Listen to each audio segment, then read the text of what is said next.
Realidad, un tiempo para conocer la grandeza de Dios a través de las enseñanzas de su palabra.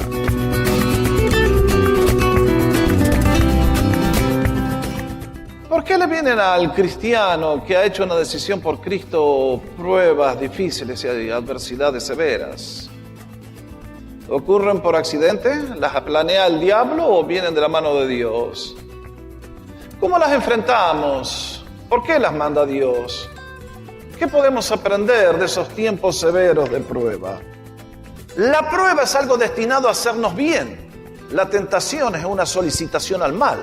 Es llevarnos fuera de la voluntad de Dios para hacer algo que es destructivo para ustedes y para mí.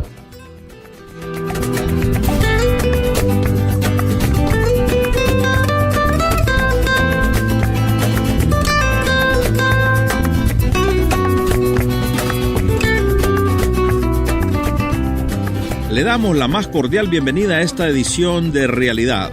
Y ahora con ustedes el pastor y maestro, el doctor Jorge Óscar Sánchez. En el Nuevo Testamento, capítulo 1. Dice Santiago, siervo de Dios y del Señor Jesucristo, a las 12 tribus que están en la dispersión, saludos, regocíjense es el término. Hermanos míos, tengan por sumo gozo cuando se hallen en diversas pruebas, sabiendo que la prueba de vuestra fe produce paciencia. Mas tenga la paciencia o perseverancia su obra completa para que sean perfectos y cabales, sin que les falte cosa alguna.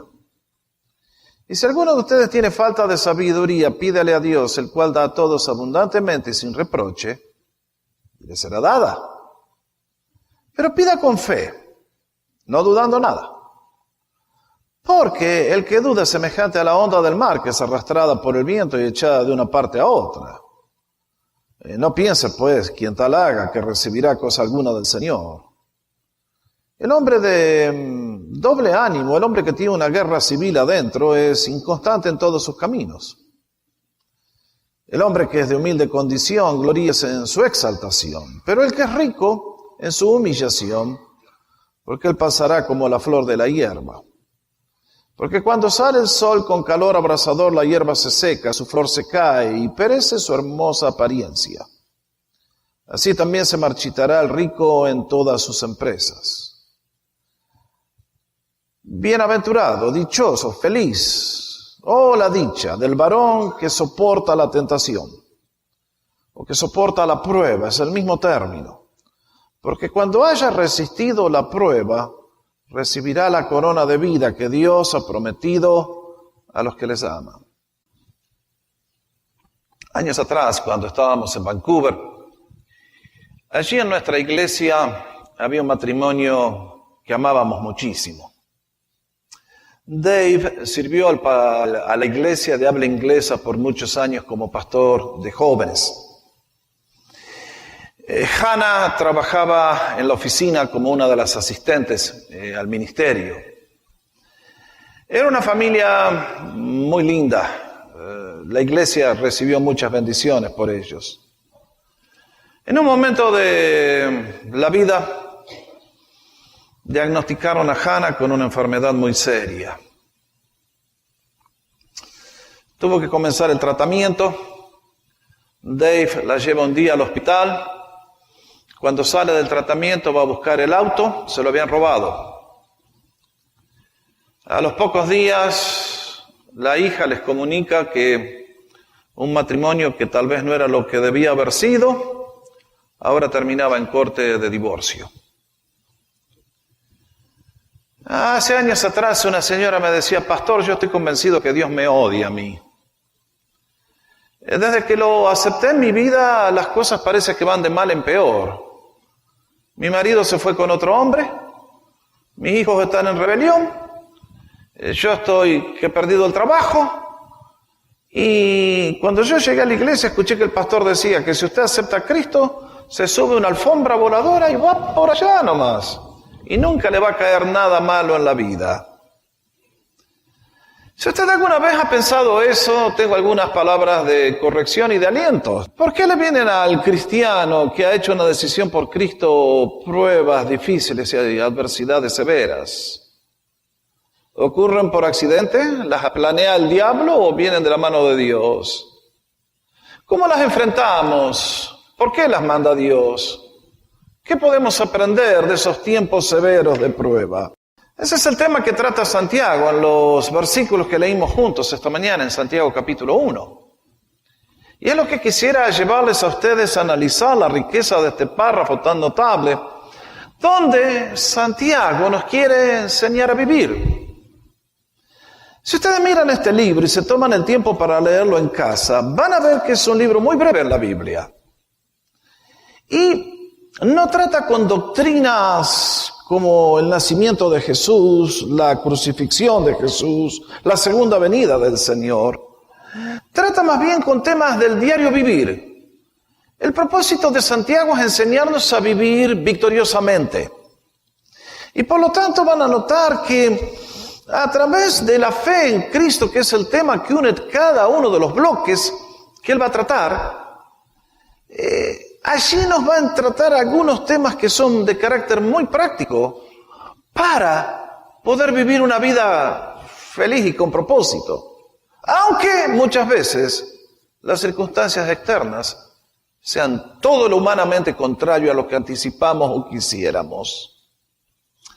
Cuando ustedes y yo nos acercamos al libro, van a ver allí que, como toda buena epístola, el escritor, en lugar de hacer las cosas como las hacemos ahora, que firmamos al final, se introduce y nos dice quién es y nos da su saludo. Eso lo encontramos en el versículo 1. No me voy a demorar mucho así, excepto que dice Santiago, Jacobo, siervo del Señor, siervo de Dios y del Señor Jesucristo. A las 12 tribus que están en la dispersión, un saludo amable, regocíjense. Pero este era un medio hermano del Señor Jesús. A alguien también le va a tomar de sorpresa lo que estoy diciendo. Porque si usted estuvo expuesto a las doctrinas que se enseñan en Latinoamérica, le van a decir que la Virgen, después que nació Jesús, se mantuvo virgen todo el tiempo hasta que fue llevada al cielo en una nube. Bueno, usted siga creyendo eso. Pero quiero recordarle que la Virgen, después que Jesús nació, perdió la virginidad, con todo respeto. Y dio luz a varios hijos. Uno de ellos era Santiago. El otro se llama Judas y es la última carta que está en el Nuevo Testamento. Por eso, ustedes y yo, muy bien, podemos por la Biblia conocer lo que es la verdad de Dios y de esa manera poner nuestro fundamento sobre algo sólido y no sobre cosas que muchas veces los seres humanos hacemos. Así que, este es el escritor. Es un escritor muy práctico. No pierde su tiempo con teorías. Santiago escribe a un grupo de judíos. Y si ustedes conocen, todos los que nacen en una cierta religión, sea judío, católico, protestante, tienen un riesgo. Y es conocer las cosas mentalmente, pero no demostrarlo en la conducta diaria. Y Santiago, en esta carta dirigida a ustedes y a mí, a los creyentes de todos los tiempos, es como si dijera, cállate la boca de una vez y demostrame con tu conducta lo que decís creer. Porque ¿de qué me vale a mí que digas que tenés acá las doctrinas correctas y en tu vida estás haciendo lo contrario? Entonces ese es el propósito. Es como un sargento del ejército que se planta y le dice, soldados, firmes, corran, agáchense. Ese es el tono de Santiago. Van a ver que es bastante directo, duro muchas veces. Un momento, Santiago, ¿qué te pasó? ¿Te despertaste mal hoy? Bueno, es por eso que en este capítulo comienza a tratar el primero de los temas. Sospecho que aquellos creyentes eran de todos de origen judío. Por la causa de la fe habían tenido que huir de sus hogares porque había una persecución política. Y ahora se encontraban en double jeopardy. Los perseguían los judíos por ser cristianos y los perseguían los de afuera por ser cristianos. Y entonces se encontraban con que ¿Por qué nos cae esto ahora? ¿Por qué desde que acepté a Jesús parece que las cosas en lugar de ir mejor van para atrás?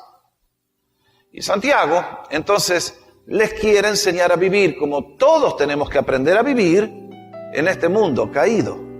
Y más todavía después de haber conocido a Jesús. Eres mi respirar,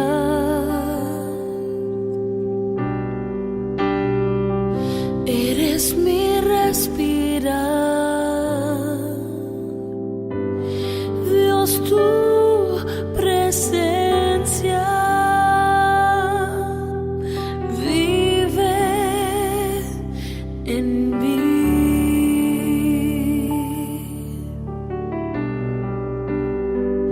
Eres mi pan, Señor.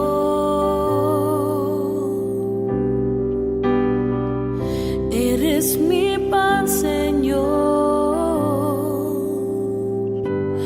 Dios, tus palabras fluyen en mí. Entonces, si yo los próximos temas que trate de la epístola, van a ver que a todos les voy a llamar aprendiendo a enfrentar las pruebas, aprendiendo a vencer las tentaciones, aprendiendo a vivir la vida cristiana, aprendiendo a no discriminar, aprendiendo a conocer la doctrina correcta, aprendiendo a dominar la lengua, aprendiendo a ser sabios. Esos son los temas de Santiago. Lean la epístola. Aquí encontramos que Santiago era un excelente maestro. Si hoy estuviera enseñando, hay que ponerlo en una universidad. ¿Qué quiero decir? Ustedes y yo podemos llegar a la verdad de dos maneras. Los jóvenes que están en la universidad me van a entender mejor. A ustedes y a mí nos mandan a hacer research, investigación. Y lo primero que le dice el profesor, escriba un paper. Primero escríbame la tesis y luego demuéstreme con evidencias esa tesis que usted ha dicho allí en el comienzo, que es el corazón del paper. Santiago hace eso, exactamente igual. Le llamamos el método deductivo. Nos presenta la tesis y luego nos da las evidencias para sostener esa tesis. Vean lo que dice, esta es la tesis, versículo 2. Hermanos, tengan por sumo gozo cuando se hallen en diversas pruebas. Y ustedes van a decir, bueno, ¿y qué? ¿Cómo dijo Santiago? Bueno, vamos por parte. En primer lugar, lo primero que tenemos que entender es lo que Santiago tiene en mente. Y la pregunta es, ¿qué son las pruebas? Para aclarar el término mejor, es útil a veces hacer una comparación. Santiago no está hablando del castigo que muchas veces nos cae. Muchas veces Dios en sus tratos con ustedes y conmigo nos tiene que castigar. Nos tiene que dar una buena, no un golpecito en la espalda, sino un poquito más abajo. ¿Por qué? Porque ustedes y yo hacemos cosas que son contrarias a su voluntad y entonces Dios nos tiene que hacer entender que no te podés salir del camino, porque te destruyes. Si ustedes leen, por ejemplo, en la Biblia hay un libro muy interesante, se llama Jonás, está en el Antiguo Testamento. Esa es la historia de un hombre que recibió una comisión de Dios y a propósito violó el mandamiento de Dios, hizo todo lo contrario. ¿Y qué pasó?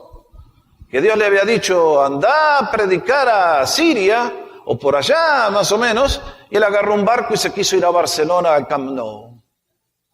Y entonces Dios armó una tormenta y terminó en el fondo del estómago de un pez, y vaya la experiencia dramática la que tuvo Jonás. El libro de los Hebreos habla de ese tema, que Dios muchas veces, cuando ustedes y yo nos salimos de sus mandamientos y de su voluntad, cosechamos amargura y castigo. Pero ese no es el tema de Santiago. Las pruebas no son un castigo. El castigo viene a la gente que vive fuera de la voluntad de Dios. Las pruebas vienen a los que están tratando de agradar a Dios. Tampoco nos dice Santiago que las pruebas son una tentación. Ese es el tema del próximo bloque. La prueba es algo destinado a hacernos bien. La tentación es una solicitación al mal. Es llevarnos fuera de la voluntad de Dios para hacer algo que es destructivo para ustedes y para mí. Por lo tanto, ¿qué son las pruebas? Bueno, ahí lo tienen en la pantalla. Son un periodo de adversidad extra que nos llega a los hijos de Dios con el propósito de desarrollar cualidades excelentes en nosotros. ¿Se va a acordar? El castigo es cuando estamos fuera de la voluntad de Dios. Si decimos conocer a Jesús, si queremos hacer su voluntad, preparémonos porque vamos a ser probados. Usted dice, pastor, ya me bajo del bus.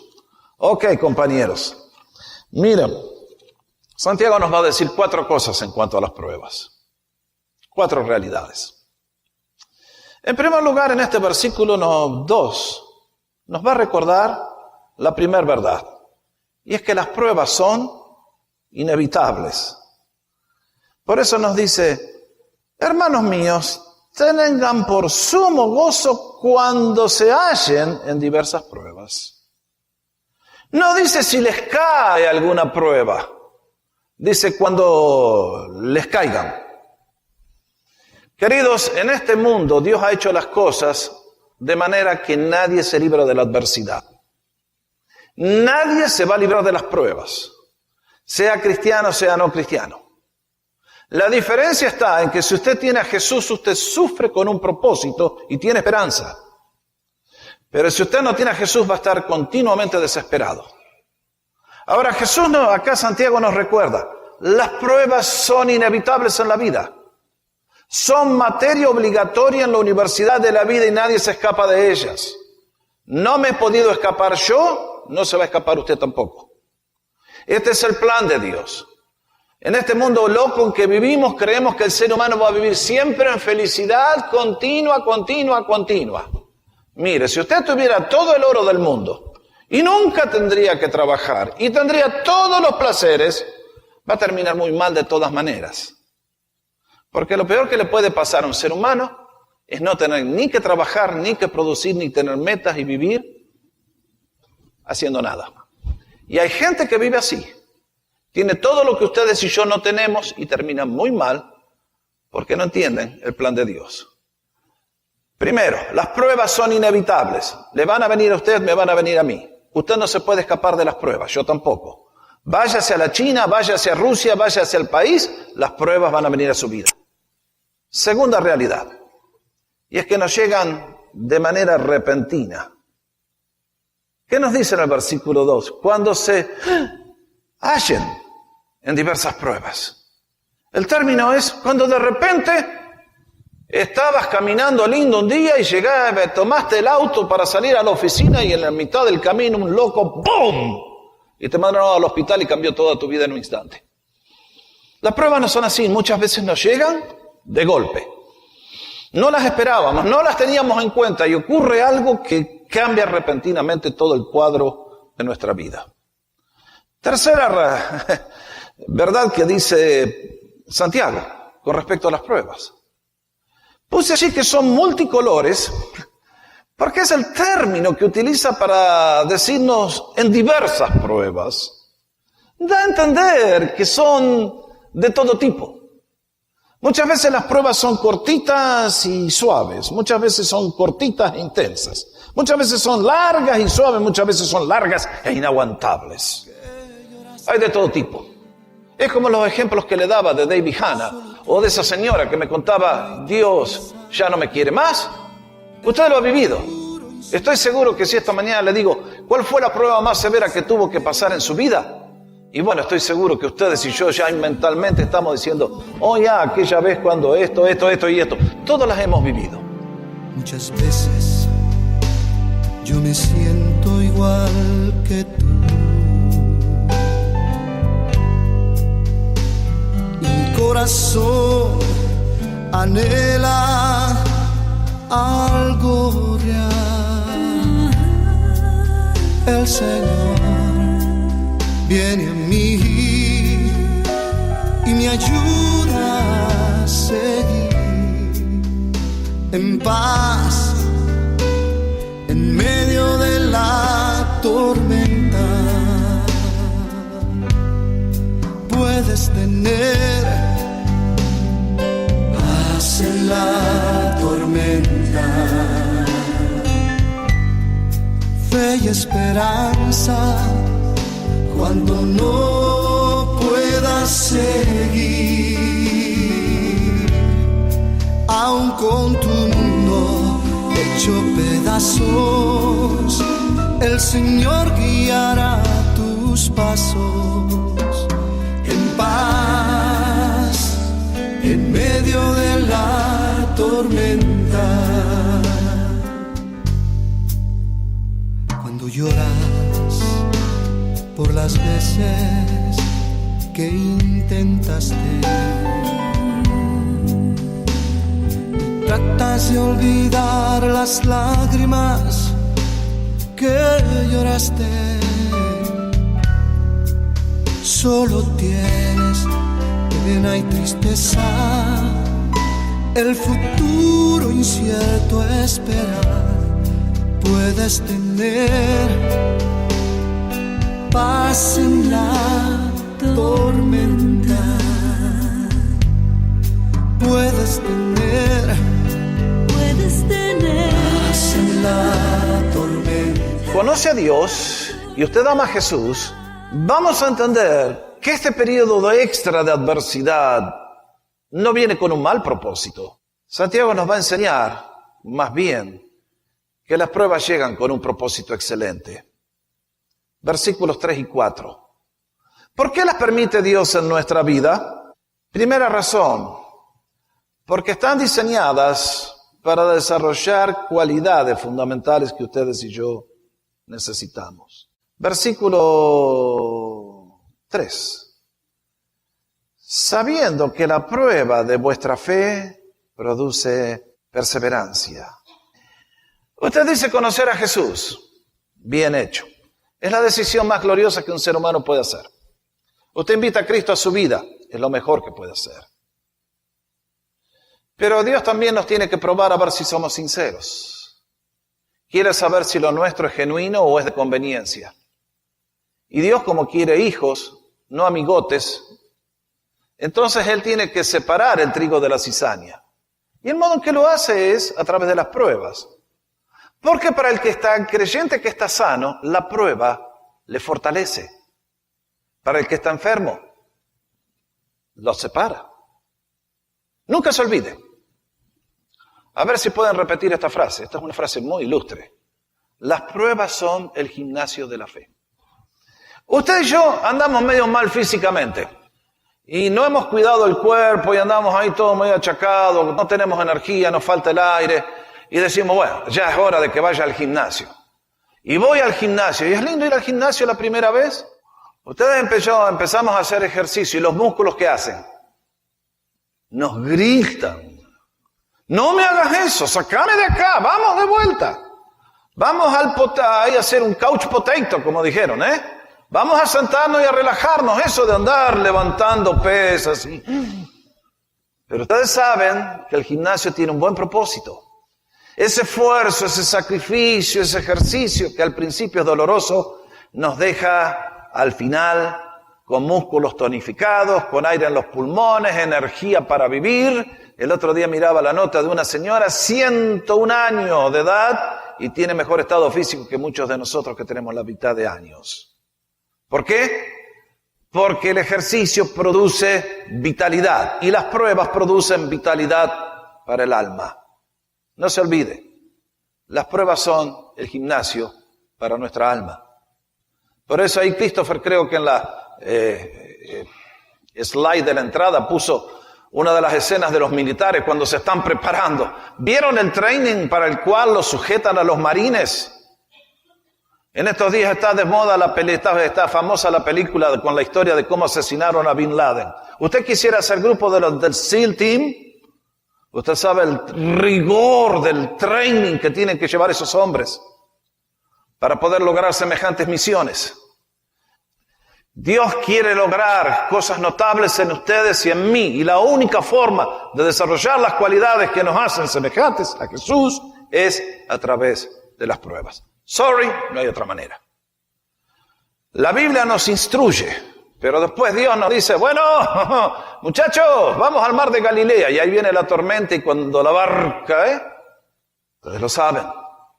Por eso, Las pruebas están destinadas a desarrollar cualidades notables en nuestra vida. Fíjense lo que dice, sabiendo que la prueba de vuestra fe produce. El término que está traducido aquí es paciencia. A mí me gustaría que pongan al lado perseverancia. ¿Por qué? Yo necesito paciencia en el trato con los seres humanos. Usted necesita paciencia conmigo, ¿no es cierto? Usted que me conoce dice, ese angelito, qué paciencia que hay que tenerle. Lo acepto. Pero lo que está hablando aquí Santiago es endurance, determinación, perseverancia. La capacidad de continuar haciendo lo que nos ha sido encomendado a pesar de las adversidades que caigan. Yo he estudiado mucho, sobre el tema de liderazgo y veo que una de las cualidades que tienen en común todos los líderes que han hecho un impacto en la historia ha sido perseverancia. La capacidad de perseverar en medio de circunstancias horrendas. La otra semana fuimos a ver la película con la historia del presidente Lincoln, que es tremendo el presidente. No, de ninguna manera, lógicamente, la historia lo considera, si no el mejor, uno de los más notables en la historia de nuestro país aquí. ¿Cuánto tuvo que perseverar en esos 4 años para sacar a la nación en medio de un horror, de un conflicto tan sangriento como el que fue? Y sin embargo, la determinación, el coraje, y lógicamente lo convirtió en el héroe que llegó a ser. Si ustedes analizan la historia de Latinoamérica, es exactamente igual. Allá en Sudamérica veneramos al general San Martín en Argentina. En el norte veneran a Simón Bolívar, con razón. Se propusieron liberar a las colonias españolas del yugo y transformarlos en países independientes. Tuvieron que luchar por años, organizando ejércitos, haciendo esto, yendo para allá. Tremendo. ¿Cómo se logra semejante perseverancia? Bueno, eso no se aprende en los libros. Se entiende, pero se aprende en la práctica.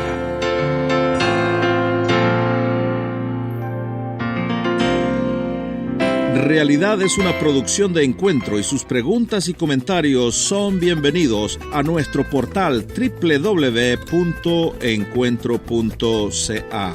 Se lo repito, www.encuentro.ca. Si usted desea comunicarse directamente con el Dr. Jorge Óscar Sánchez, puede hacerlo a través de www.realidadonline.com. Otra vez, muchas gracias por su amable sintonía. Será hasta la próxima, en otra audición de Realidad.